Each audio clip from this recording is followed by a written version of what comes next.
welcome to the Fit and Healthy Today show.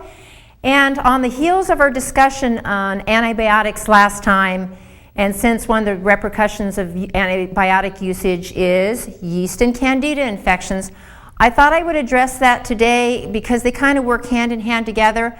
However, as we're going to review through, there's a lot of things that can cause candida and yeast. Number one, obviously, is going to be antibiotics. That's where we see it most readily. Because remember, antibiotic means anti-life. So antibiotics will go in and kill trillions and trillions of these good bacteria, and then you end up with something called yeast overgrowth. Now, yeast, what is it? Most people are like, what is it? I look on my toenails and I see this miscolored, and my doctor tells me it's because of candida and because of yeast. And what it is it's an overgrowth of a single-celled fungi. And what it is it is a fungus.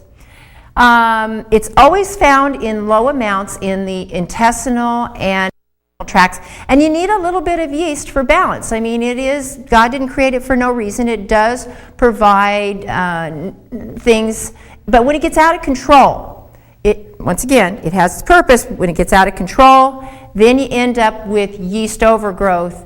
And it's kind of interesting, a lot of people will complain that it definitely has a smell. It almost smells like yeasty bread. Hence, when you turn around and eat a lot of bread products that are full of yeast and you ingest them, it can cause an overgrowth of yeast, particularly in the digestive tract. So we're going to talk about it in diet, but boy, when you can look for things that are yeast-free as much as you can, that would be the best thing from prevention of yeast overgrowth. Now, where it gets into a problem is it will overgrowth into the mouth and the ears and the nose. People will end up with chronic sinusitis. You'll see it in the toenails. It gets in the bloodstream.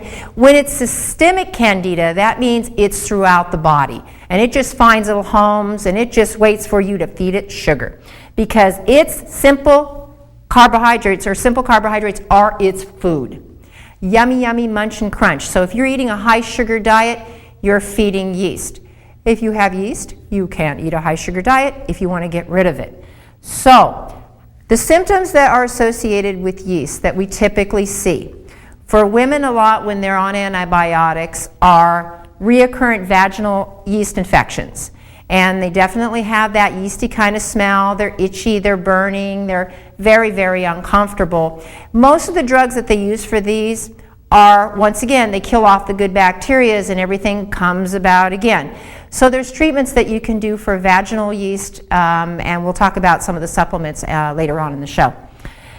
Now see, most people, they sometimes end up with these mystery diseases of inflammation, inability to concentrate, their memory starts to go, because when systemic yeast takes over the body and you're having these sugars going in all the time, you're going to get those issues along with gas and bloating. You'll end up with constipation or diarrhea or a combination of both. Headaches, allergies, PMS. Your immune system goes downward because remember 80% of your